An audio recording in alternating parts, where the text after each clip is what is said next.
This is preferredfutures.com. You're on the course Strengths and How to Use Them.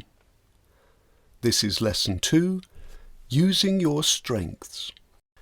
Lesson 1 introduced the idea of strengths, the benefits of using them, and, if you took the VIA survey, what your top 5 signature strengths are.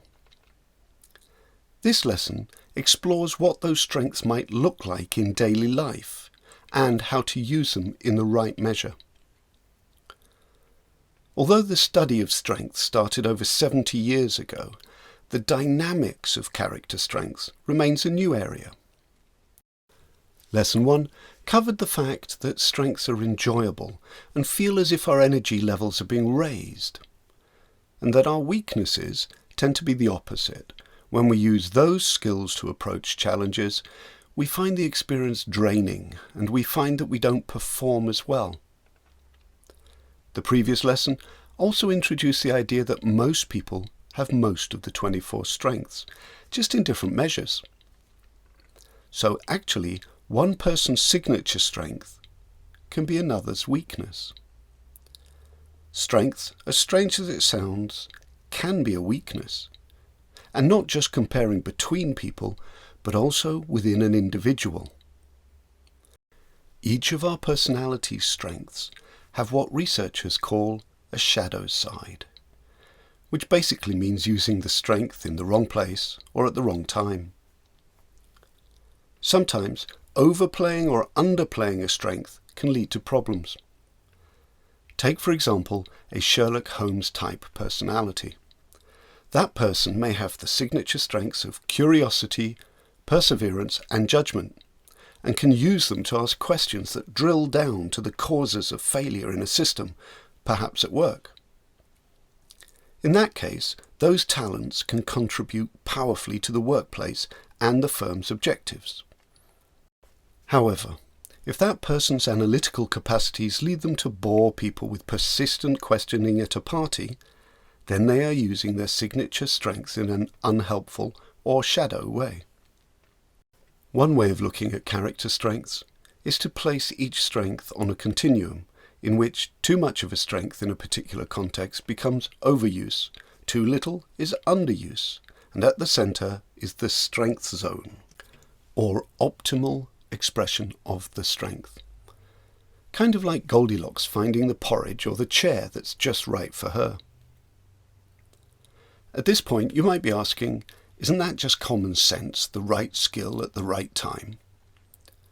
In a way it is, but it's worth bearing in mind that for the greatest well-being and best results, you should be aiming to use your higher strengths and avoiding the lower ones, not just using any skill that seems to fit the challenge. An example might help.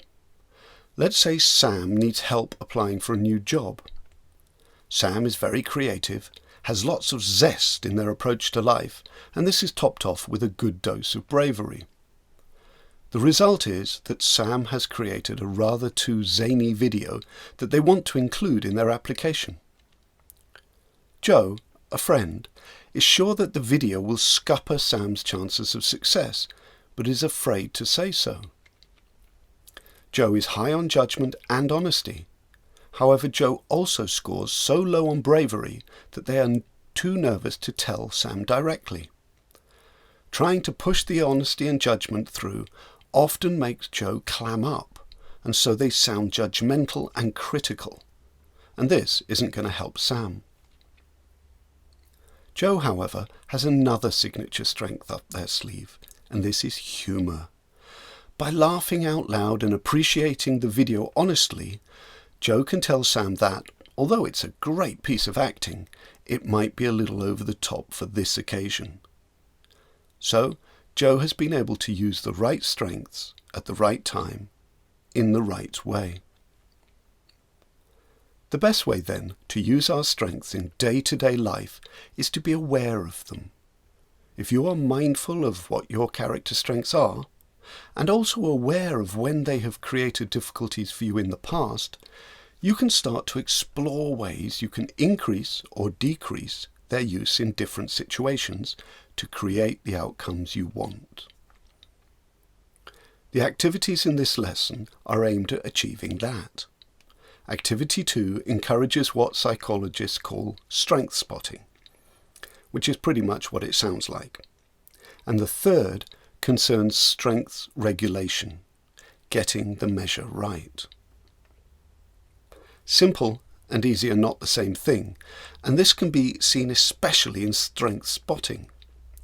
Researchers have found that people have a tendency to see their own faults rather than their strengths. While, in general, such an attitude holds us back in life, it might be part of human nature. Martin Seligman writes in his book Flourish, "For sound evolutionary reasons, most of us are not nearly as good at dwelling on good events as we are at analysing bad events. Those of our ancestors who spent a lot of time basking in the sunshine of good events when they should have been preparing for disaster did not survive the Ice Age. So, to overcome our brain's natural catastrophic bent, we need to work on and practice this skill of thinking about what went well." Activity 2 provides a way to practice that skill and also to link the things that go well with the strengths that might be the drivers. Activity 3 is designed to help you be mindful of how your signature strengths might cause difficulties and to start to explore ways you can regulate them to create the outcomes you want. Of course, a strengths-based approach is not a miracle cure. It does not suddenly change our outward lives. It does not make us perfect students, parents, or perfect in our jobs. However, it gives us the potential to improve on our previous performances by allowing us to be aware of which parts of our personality, when used well, are more likely to result in successes. Have a great day.